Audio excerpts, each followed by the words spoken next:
بسم اللہ الرحمن الرحیم۔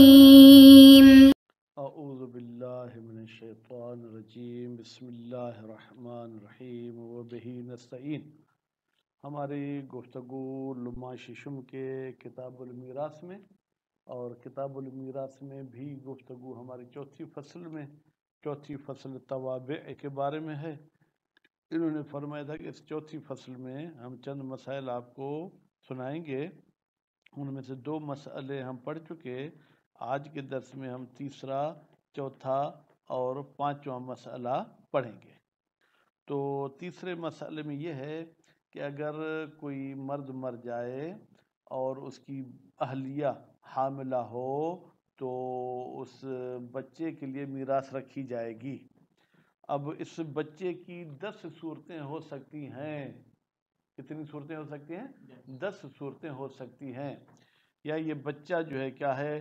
ماں کے پیٹ میں ایک لڑکا ہوگا، ایک لڑکی ہوگی، ایک خنثی ہوگا۔ یہ 3 صورتیں ہو گئیں۔ پھر 2 لڑکے ہوں گے، 2 لڑکیاں ہوں گی، 2 خنثی ہوں گے۔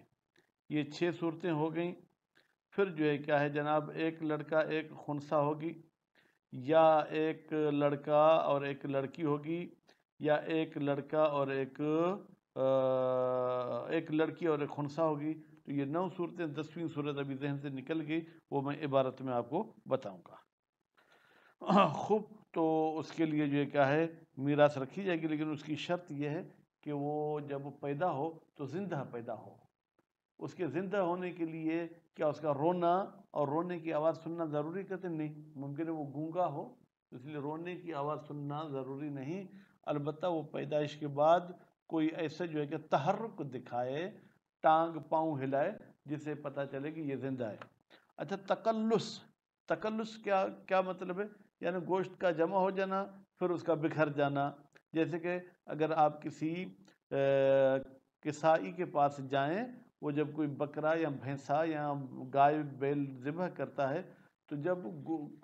اس جانور کی کھال بھی اتار دیتا ہے تو بھی اس کے گوشت میں کہیں کہیں پر ایسے لغزش پیدا ہوتی ہے، تو اس کو تکلس کہتے ہیں یہ علامت نہیں ہے اس کے زندہ ہونے کی۔ اچھا، اگر بچہ پیدا ہو رہا تھا تو عام طور پر میرے خیال میں بچہ سر کی طرف سے آتا ہے، یہ پاؤں کی طرف سے آیا تو پاؤں ہلا رہا تھا، لیکن جیسے ہی اس کی گردن وہاں پھنسی اور مر گیا، تو نتیجے میں نکلتے وقت آدھا حصہ اس کا زندہ اور آدھا مردہ ہے، تو کہتے ہیں اس کو بھی میراث نہیں دی جائے گی۔ اس کے بعد پھر دوسرا مسئلہ، یعنی چوتھا مسئلہ میں یہ ہے کہ اگر کوئی بچہ ماں کے پیٹ میں ہے، کسی ظالم نے اس ماں پر ظلم کیا، اس کے پیٹ پہ کوئی ڈنڈا مارا جس کی وجہ سے وہ بچہ مر گیا، تو کہتے ہیں اس بچے کی دیت دینی ہوگی اس جانی کو، اور اس کی دیت کس کو ملے گی؟ اس کے والدین کو ملے گی۔ اگر اس کا والد پہلے ہی انتقال ہو چکا تھا، یا وہ بھی اسی جو ہے کیا حادثے میں اس کا بھی انتقال ہو جائے، اس کی ماں کا بھی ساتھ انتقال ہو جائے، تو پھر اس بچے کے جو بھائی بہن ہیں ان کو ملے گا۔ بھائی بہن اگر نہیں ہیں تو پھر اس کے اعمام و اخوال جو طبقے ہم بتا کر آئے۔ اس کے بعد 5ویں مسئلے میں کہتے ہیں ولد الملاعنہ، یعنی ایک ایسا بچہ ہے جس کے باپ نے لعان کی۔ لعان آپ لمحہ چاروں میں پڑھ کر آئے، اس نے لعان کی اور لعان کے ذریعے سے بچے کی نفی کی گئی کہ یہ میرا بچہ نہیں ہے، یہ میری بیوی نے کہیں اور سے جو ہے کیا ہے وہ بچہ اپنے پیٹ میں رکھا ہے۔ تو ایسی صورتحال میں باپ اس بچے کا وارث نہیں ہو سکتا، یہ بچہ اپنے باپ کا وارث نہیں ہو سکتا، ماں اس بچے کی وارث ہوگی، یہ بچہ بھی ماں کا وارث ہوگا۔ البتہ اگر وہ باپ کچھ عرصے کے بعد کہتا ہے کہ بھائی میں نے غلط کیا کہ میں نے اس بچے کی نفی کی، میں اس بچے کو اپنا بچہ سمجھتا ہوں، تو اب اگر باپ مرے گا تو بچہ اس کا وارث ہوگا، لیکن بچہ مرے گا تو باپ کے اس اقرار اور جو ہے کہ اعتراف کے باوجود باپ اس کا وارث نہیں بن سکتا ہے۔ تو ابھی ہم چلتے ہیں جناب عبارت کی، تو یعنی المسئلۃ الثالثہ، تیسرا مسئلہ الحمل، وہ حمل کے بارے میں ہے۔ یورث، اس پیٹ والے بچے کو بھی میراث دی جائے گی، لیکن شرط ہے اذا انفصل حیا، جب وہ ماں کے پیٹ سے زندہ نکلے، مستقر الحیات، اور اس کی زندگی بھی اس میں ہو، یعنی اس کی حیاتی اس میں ہو، ٹھیک ہے، اگرچہ وہ 5-10 منٹ کے بعد مر ہی کیوں نہ جائے ہو، ایک تو مستقر الحیات ہو، او تحرک بعد خروج ہی، یا وہ نکلنے کے بعد کچھ جو ہے کیا ہے ٹانگ پاؤں ہاتھ ہلائے، حرکت الاحیاء، ایسی حرکت کرے جو زندہ بچے کرتے ہیں، ثم مات، پھر مر بھی جائے کوئی مسئلہ نہیں، اس کا حصہ اس کو ملے گا۔ ولا اعتبار بتقلص طبیعی، کہتے ہیں طبیعی طور پر جو جسم میں کوئی لغزش ہوتی ہے، گوشت کچھ جمع ہو کے پھر جو ہے کیا ہے پگھل جاتا ہے یا پھر جو ہے کیا ہے وہ پھیل جاتا ہے، اس کو ہم زندہ نہیں کہیں گے۔ وَكَذَا، اسی تقلص کی طرح، لو خرج بعضہ میتن، اگر اس بچے کا کچھ حصہ زندہ نکلے اور کچھ حصہ جو ہے کہ وہ مردہ نکلے تو بھی اس کو میراث نہیں ملے گی۔ ولا یشترط الاستحلال، ویسے تو استحلال کا مطلب یہ ہے کہ چاند دیکھنا، ٹھیک ہے، یا چاند دیکھنے کو طلب کرنا، لیکن عام طور پر جیسے چاند دکھتا ہے تو لوگوں کی چیخیں نکل جاتی ہیں، ہاں وہ چاند وہ چاند، خاص طور پر جو کیا ہے جناب رمضان مہینے کا چاند اول ہو یا اول شوال ہو،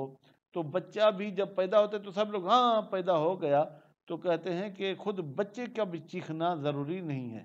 لأنه، اس لیے کہ بچہ، تو استحلال سے مراد بچے کا رونا، لأنه قد يكون اخرس، قد جب یکون پہ آیا تو یہ کبھی کبھی کا ترجمہ دے گی، کبھی کبھی بچہ گونگا ہوتا ہے تو اس لیے اس کا یہ آواز نکالنا ضروری نہیں، بل تکفی الحرکت ہو، بلکہ کافی ہے کہ اس بچے کے جسم میں کوئی ایسی حرکت ہو، الدالۃ علی الحیات، جو دلالت کرے کہ یہ بچہ زندہ ہے۔ وما روی، اور یہ جو روایت کیا گیا ہے، من اشتراط سماع صوت ہی، ٹھیک ہے، کہ بھائی شرط ہے کہ بچے کی آواز سنی جائے، حمل علی تقیت، اس کو حمل کیا جائے گا تقیہ پر، ٹھیک ہے۔ فقہ جعفریہ میں تو معصوم کا فرمان ہے، لا دین لمن لا تقیت لہ، جو بندہ تقیہ نہیں کرتا اس کا دین نہیں ہے۔ وعلم، تو جان لے، ان الاحتمالات الممکنۃ عادتاً، وہ احتمالات جو اس حمل والے بچے کے لیے عام طور پر ممکن ہیں، بین یفرض ما لا یزید عن اثنین، فرض کیا جائے کہ جب بچے 2 سے زیادہ نہ ہوں تو وہ کتنے فرض ہیں، وہ جناب 10 فرض ہیں۔ 10 فرض کون سے؟ ایک بیٹا ہوگا، دوسرا احتمال 2 بیٹے ہوں گے، تیسرا احتمال بیٹا اور انثیٰ ہوگا، چوتھا احتمال اکیلی بیٹی ہوگی، پانچواں احتمال 2 بیٹیاں ہوں گی، چھٹا احتمال مذکر اور خنثیٰ ہوگا، ساتواں احتمال اکیلا خنثیٰ ہوگا، آٹھواں احتمال 2 خنثیٰ ہوں گے، نواں احتمال انثیٰ اور خنثیٰ ہوگا، اور 10واں احتمال جو کہ میں نے نہیں بتایا وہ یہ کہ میت ہوگا۔ تو یہ 10 احتمالات ہو سکتے ہیں، وہ 10 سے زیادہ احتمالات نہیں، ہاں 3-4 بچے اگر ہوں تو پھر مزید احتمالات بڑھ جائیں گے۔ خوب، اکثرها نصیباً، ان احتمالات میں سے سب سے زیادہ جو ہم نصیب اور حصے کی بات کریں گے، فرض ہو ذکرین، وہ یہ کہ ہم حمل کو 2 بچے 2 لڑکے جو ہے کیا ہے فرض کریں۔ فَإِذَا طَلَبَ الْوَلَدُ الْوَارِثُ، جب جو دوسرا بچہ وارث ہو رہا ہے وہ طلب کرتا ہے نصیب ہو کہ مجھے بھائی دے دو بابا کی ملکیت کا حصہ، میں نے ترکت ہے، او اتیہ منہا، دیا جائے گا اس بچے کو اس ملکیت سے، اللہ ذالک تقدیر، اس 2 لڑکوں کا حساب الگ کر کے پھر،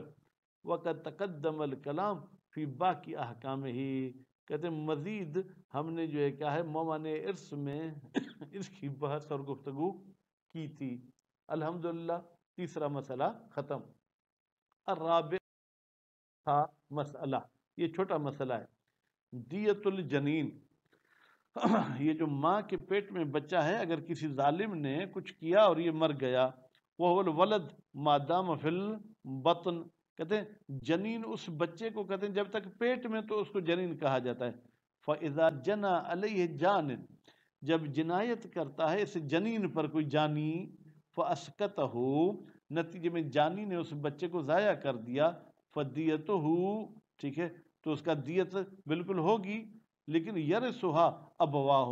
اس دیت کے وارث ہوں گے اس جنین کے ماں باپ، وَمَنْ يَتَقَرَّبُ بِهِمَا، اور وہ لوگ وارث ہوں گے جو قریب ہوتے ماں باپ کی طرف سے، لیکن مَعَ عَدَمِهِمَا، اگر ماں باپ نہ ہوں، اگر ماں باپ ہیں تو وہ طبقہ اولا میں ہیں، نتیجے میں بھائی بہن وہ طبقہ ثانیہ میں ہیں، طبقہ اولا کا وارث ہو تو طبقہ ثانیہ والے کو نہیں ملے گا۔ بھائی ماں باپ کیسے نہیں ہوں گے؟ کما لو ماتا معہو، ماں باپ دونوں اس بچے کے ساتھ مر گئے، او مات ابو ہو قبل ہو، یا اس جنین کا باپ تو اس سے پہلے ہی مر گیا تھا، وہ امہ معہو، اور اس کی ماں اس جنین کے ساتھ مر گئی، ظالم نے کوئی ایسا ظلم کیا، او من یتقرب بالاب، یا وہ شخص میراث اٹھائے گا جو باپ کی طرف سے قریبی رشتہ دار ہوگا نسب کے ذریعے، کل اخوت، جیسے برادران ابی ہیں، ٹھیک ہے، وہ سبب،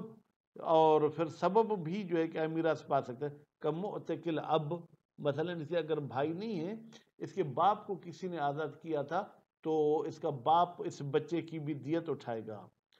اب کہتے ہیں کہ ماں والے رشتہ دار، وَيُفْهَمُ مِنْ تَخْصِيصِ الْإِرْثِ بِالْمُتَقَرِّبِ بِالْأَبْ، کہتے ہیں سمجھ میں آتا ہے کہ یہ جو آپ نے تخصیص لگائی کہ ارث وہ بندہ اٹھائے گا جو باپ کی طرف سے قریب ہو، عدم ارث المتقرب بالام، جو ماں کی طرف سے قریب ہیں وہ میراث نہیں اٹھائیں گے، مطلقہ، مطلقہ کا مطلب کیا ہے؟ چاہے ابوینی ابھی رشتہ دار ہوں چاہے نہ ہوں، وقد تقدم الخلاف فیہ، جبکہ گزر چکی ہے بحث اس میں کہ اقربائے دیت سے حصہ اٹھائیں گے یا نہیں۔ وتوقف المصنف فی الحکم، اور مصنف صاحب یہاں پر اس حکم میں توقف کرتے ہیں، وہ کسی قسم کی کوئی فتویٰ نہیں دیتے کہ متقرب بالام حصہ اٹھائیں گے یا نہیں اٹھائیں گے۔ الحمدللہ چوتھا مسئلہ بھی پورا ہو گیا۔ الخامسۃ، پانچواں مسئلہ، ولد الملاعنہ، وہ بچہ جس کے ساتھ لعان کیا گیا ہے، یعنی باپ نے نفی کر دی اس بچے کے اپنے سے، ترثہ، اگر یہ بچہ مر جائے تو ترثہ، اس بچے کی وارث بنے گی امہ، اس کی ماں، دون ابی ہے، اس کا باپ وارث نہیں بنے گا، کیوں؟ لانتفاعہ، اس لیے کہ یہ ولد منتفی ہو گیا ہے انہو اپنے باپ سے لعان کے ذریعے۔ البتہ لعان دو ہوتی ہے، ایک مطلب صرف بیوی کے ساتھ لعان کرتا ہے تو بچے کی نفی نہیں ہوگی، حیث کان لعان لنفی الولد، جب لعان جو ہے اس بچے کے نفی کے لیے کی گئی ہو۔ خوب، تو جب لعان اس بچے کے نفی کے لیے کی گئی ہو۔ خوب، وَقَذَا يَرِثُهُ، اچھا یہ بچہ بڑا ہوا اور اس بچے نے شادی بھی کی، پھر اس بچے کو بھی بچہ ہو گیا، اس کی بیوی بھی، یہ بچہ مر گیا لعان شدہ، یرثہ، اس لعان شدہ بچے کا وارث بنے گا اس کا بچہ اور اس کی بیوی، علی ما سلف، جو بحث گزر چکی موانع ارث میں، من ان الاب لا یرثہ، کہ بھائی یہ لعان شدہ اگر مر گیا، اس کا باپ موجود بھی ہے تو وہ تو اس کا وارث نہیں بنے گا۔ او فی باب اللعان، یا باب اللعان میں بھی یہ بات گزر چکی تھی، من انتفاعہ عنہ، کہ یہ بچہ اپنے باپ سے منتفی ہو جائے گا لعان کے ذریعے، وعدم ارثہ الولد، اور باپ بچے کا وارث نہیں ہوگا، وبالعکس، اور بچہ باپ کا وارث نہیں ہوگا، الا، ایک صورت میں یہ بچہ باپ کا وارث بن سکتا ہے، ان یکذب الاب نفسہ، باپ اپنے آپ کو جھٹلائے کہ میں نے جو بات کی تھی کہ یہ میرا بچہ نہیں ہے، میں نے جھوٹ بولا تھا۔ اما حکم ارث ام، لعان شدہ کے بچے کی ماں کا میراث اٹھانا اس بچے سے، اور اس بچے کی بیوی کا میراث اٹھانا، اور اس بچے کے بچے کا میراث اٹھانا، فلم یتقدم تصریح بہ، اس کی صراحت پہلے نہیں گزری تھی، اس لیے اس کو ہم نے یہاں بیان کیا۔ وَيُمْكِنُ أَنْ يَكُونَ قَوْلُهُ، اور ممکن ہے کہ مصنف صاحب کا قول کون سا؟ علامہ سلف، یہ جو سلفہ کا لفظ کہا، اشارۃ الی کیفیت ارث المذکورین، یہ اشارہ ہو کہ لعان شدہ بچے کی ماں کو میراث وہی ملے گی جو بیان ہو چکی، اس کے بچے کو میراث وہی ملے گی جو بیان ہو چکی، اور اس کی بیوی کو بھی میراث وہی ملے گی جو بیان ہو چکی۔ بمعنی، اس کا مطلب یہ ہے ان میراث امہ، اس لعان شدہ بچے کے ماں کی میراث، اس لعان شدہ کے بیٹے کی میراث، بیٹا بمعنی اولاد، اور اس کی بیوی کی میراث، یکون ہوگی علی حد ما فصل فی میراث امثالہم، اسی طریقے کے مطابق جس کی تفصیل بیان کی گئی ان امثال کی میراث میں، یعنی بیوی کی مثل، ٹھیک ہے، جو عام بیوی ہوتی ہے، اولاد نہ ہونے کی صورت میں ربع، اولاد ہونے کی صورت میں سمن، ٹھیک ہے، ماں کی اور بیٹوں کی، من الامہات والاولاد والزوجات، وَمَعَدَمِهِمْ اگر لعان شدہ بچہ مر جائے اور اس کا کوئی ان رشتہ داروں میں سے نہ ہو، یعنی نہ اس کی ماں ہے، نہ اس کی اولاد ہے، نہ اس کی بیوی ہے، اے عدم الام ماں بھی نہیں ہے، والولد بچہ بھی نہیں ہے، وزوجت اور بیوی بھی نہیں ہے، تو پھر کس کو میراث ملے گی؟ فَلِقَرَابَةِ أُمِّهِ تو پھر اس کے جو ماں کے قریبی رشتہ دار ہیں، یعنی مثلا ماموں چچا، ان کو میراث ملے گی۔ خوب، الذکر والانثیٰ ماں کی طرف سے چاہے وہ مذکر ہوں رشتہ دار چاہے مؤنث ہوں، بسویت لیکن چونکہ وہ ماں کی طرف سے رشتہ دار ہو رہے ہیں تو اس میں ذکر اور مؤنث میں مساوی طور پر وہ تقسیم ہوگی، کم اور زیادہ نہیں ہوگی۔ کما فی ارث غیرہم من المتقرب بہا جیسے کہ جناب ماں کے قریبی مثلا ان کا کوئی برادر امی تھا، یہ ان کے علاوہ اور کوئی ماں کی طرف سے رشتہ دار ہوتے ہیں، جیسے ماموں ہیں، ماموں کی اولاد ہے۔ وَيَتَرَقَّبُونَ فِي الْإِرْثِ اور یہ لوگ امید کریں گے، انتظار کریں گے، خیال کریں گے اس میں عَلَى حَسَبِ قُرْبِهِمْ إِلَى الْمُوَرِّثِ کہ مورث کے کتنے قریب ہیں، تو پھر الاقرب اور ابعد والی بات یہاں بھی آئے گی۔ فَيَرِثُهُ الْأَقْرَبُ پس اس بچے کا جو لعان شدہ ہے